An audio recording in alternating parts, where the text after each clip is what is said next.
Okay. Yeah, we here with the Man Underground site. Let's get it going. Yeah, welcome back. ManUnderground.com. Boy, Team Brian James. Got my man Philly guy here with me. You can't see him because the party is closed. But here we go.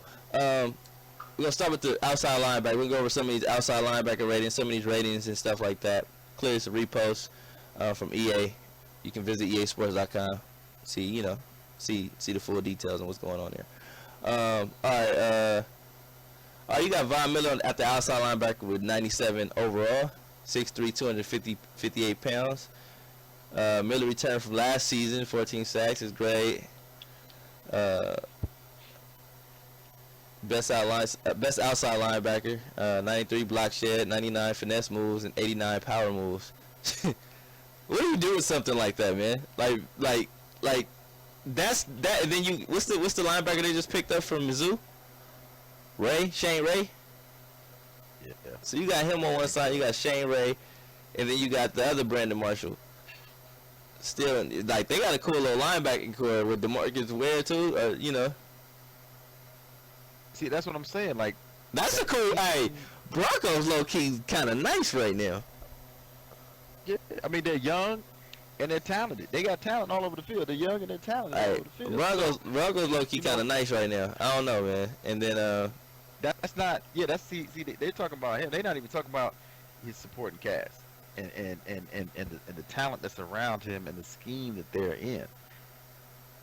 Yeah, it's 29 days till Madden comes out, man. It's less than a month away. So this is great. I love it. All right, let's go down to the next person. We got let's see. We got Justin Houston. Again, he's a cog. He's a cog and a potent defensive wheel. I mean, 6'3", 258 pounds. He recorded 22 sacks last year. He should have been. They should have made him the best linebacker on the game. If you do record 22 sacks, man, he should have. Again, you got Dontari Poe. I mean, you got a lot of talent on that defense. Yeah, you do. Probably, that's probably why. That's true. But again, he's posting those kind of numbers, and you got all kinds of talent on that Kansas City defense. So to me, that makes it even scarier. Because he's just a cog in a wheel right now. Oh yeah, definitely. You gotta factor in the fact that, like you said, they have good corners. They got two tall corners. Well, they got corners. What's the name? Sean Smith, who's actually suspended right now. But they got Sean Smith, and then they just drafted Peters from Washington. So those are two good solid corners coming in. You got good linebacker core. You got a good D line. You're gonna have Eric Berry on the game. I don't know if they're gonna put him on IR, if they're gonna even have an IR on the game, but he'll be on the team. And you got a good secondary. You got a good linebacking core. You got a good defensive line, decent offense, and I don't know what more you could possibly ask for in the defense. Now the offense, on the other hand, you still have Jamal Charles. You got Macklin now. You got the receiver from Georgia. Who else do they have? They got the tight end. The tight end made the top. Milwaukee. Milwaukee. Yeah, so he made the top. You know what I'm saying? So actually, they got the Chiefs a pretty good squad. They're not bad at all, man. So I'm saying, like, if that's a good team to be checking out. Let's see what else. Who else we got out here? You got Terrell Suggs, man. 6'3", 260. 6'3", 260. And he comes with 90. He comes in with 91 strength. So he's the best. He has the most strength out of all the outside linebackers on the game. 97 power move, 92 tackling, 95 pursuit.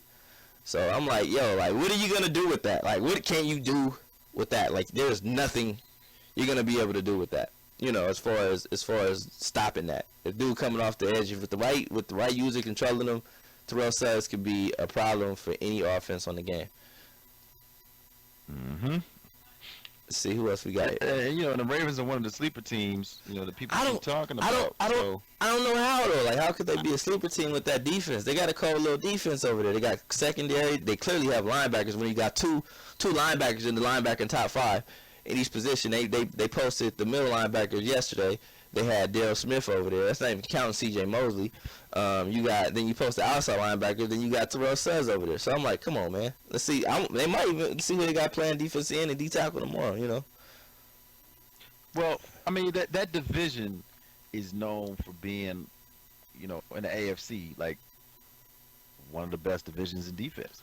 So, they call it the black and blue division. I mean, so you're gonna get great defensive players and great defensive teams and great defensive play out of that division. Oh yeah, definitely. The key is playing other people and winning the division, and who's got the best offense out of those groups. Because to me, yeah, you can pick the Browns, you can pick the Ravens, you can pick the Steelers, you can pick the Bengals. There's going to be talent defensively, but whoever's got the best offense to me is going to win that division. So, maybe people are going to look on that, for connected franchises. If you're not playing connected franchises, then and you're looking at tournament play, maybe some of these teams will work out better for you. Yeah, that's what I think is the essential part in this year, especially for our Madden Underground members, is that tournament play versus league play. Now, league play, you can get away with certain things with certain teams, but in tournament play, you're going to want to play with the most effective team on the game. And most people will say, oh, you're playing with the Seattle Seahawks. In tournament play, most tournament players, they don't care. Like, you can say, oh, you're playing with the Seahawks, that's why you beat me. If you're playing in the tournament, the objective is to win games, so why wouldn't you play with the team that has the best chance of winning? So, exactly. You know what I'm saying? So I sim guys be like, oh, you play with the best team in the game, and like, well, that's the objective. If in your league you can play with the best team in a connected franchise, and your objective is to build the best team in a connected franchise, why wouldn't you want to play with the best team on the game? And it's like, I want to play. Well, I play with my favorite team. Who cares if you're playing for money? Like, it's a tournament. You're trying to win. So if you got a better chance of winning with those teams, play with those teams. Put all that pride to the side, man, and try to win you some bread. That's what it's about. Right. You can bring a knife to a gunfight. You can, but who's it sounds good. You want to be Bruce Lee at the tournament using your fisticuffs, and dudes got semi-automatic weapons, and that's on you. But like I said, this is tournament play here. This is league play. League play, go with your gut. You can build your franchise up and connect the franchise. Or mutt, whatever you play. But it's as far as tournament play, this is specifically for the guys that kind of shy away from the tournaments. In Madden Underground this year, we're going to be throwing tournaments. You get moved up in the rankings for participating in tournaments. So why wouldn't you play with the best team to enable your chances of winning or increase your chances of winning? That's what I recommend. Play with the best team. Who cares what people think? Because if you win the money, all they're going to say, oh, he won. They don't care what team you play with. Who cares? I've seen Seattle versus Seattle, and people they play with the best teams. Now it comes down to who plays with the team the best. And that's how you do it. Mm-hmm. So, yeah, man, if you want to play with your favorite team, I commend those guys that go out there and they play with their best team. I'm one of those guys that play with my favorite team. I play with my favorite team.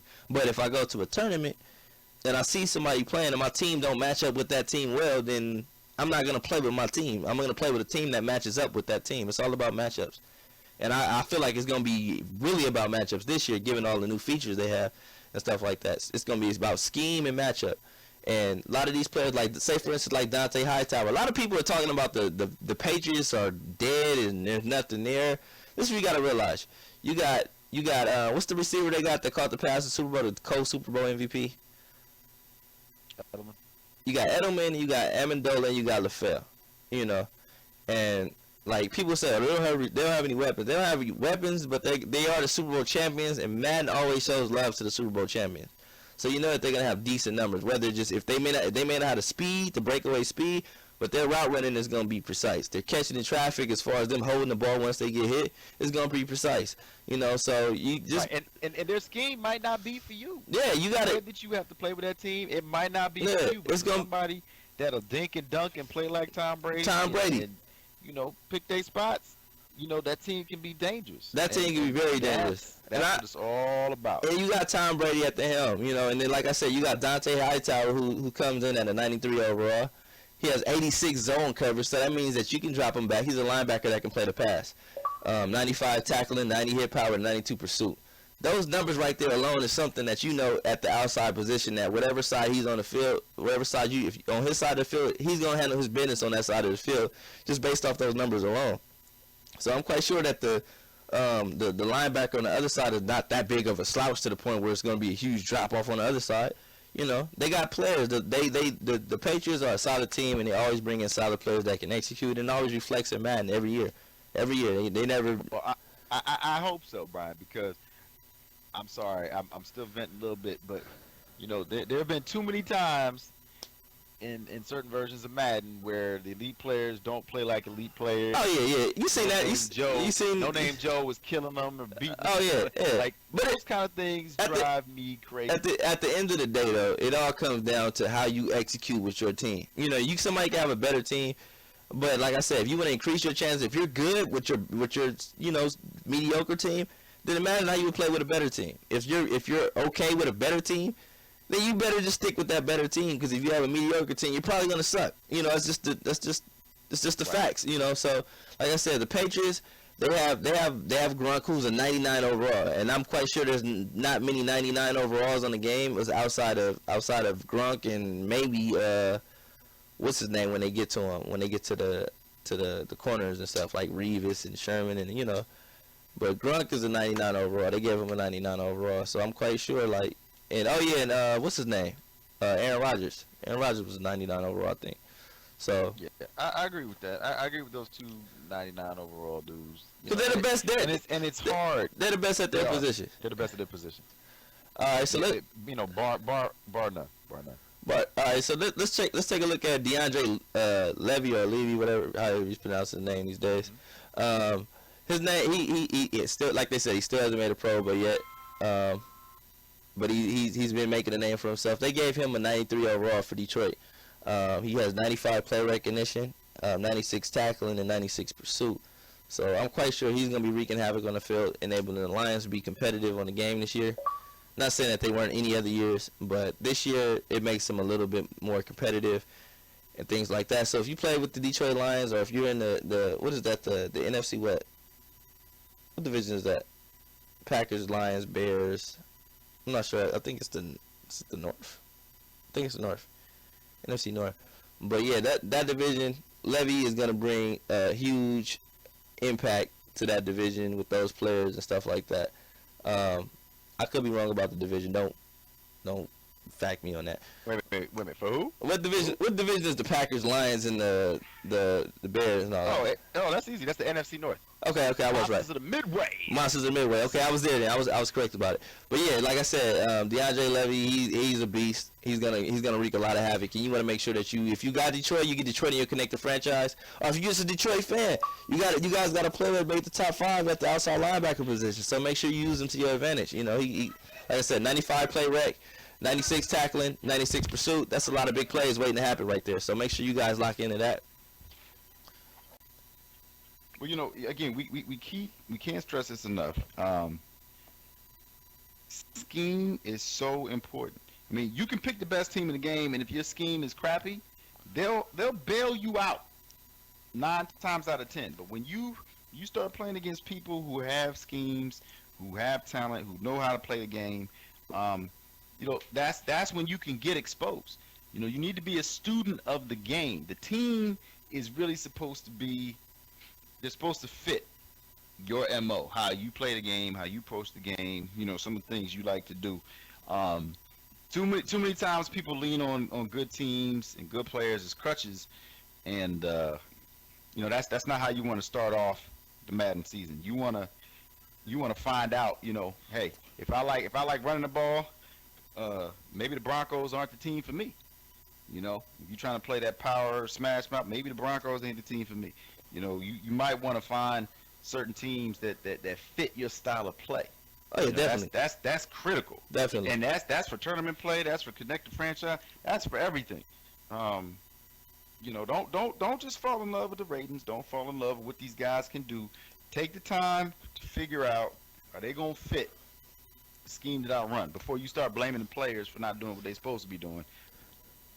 Think about the coach. It starts with the coach. It starts with the coach, man. Because like I said, like this year, you saw once you got to about October, everybody was throwing the smoke screen. Everybody was throwing the drag screen. Everybody was 0-1 trapping and then countering and then powering, and that was it.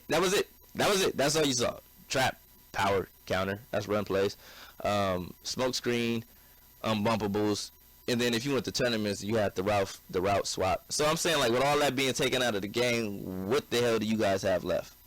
If that's what your game consisted of, what do you have now? Because I know when certain leagues, like certain connected franchises that didn't allow that, dudes' games was without it. Like, if you don't have it, then they were boo-boo. Like, you boo-boo without it. Now this year they took it out the game, period. Like, they're saying that they took it out the game. We'll see. They say that sometimes, and sometimes it's not true, but we'll see.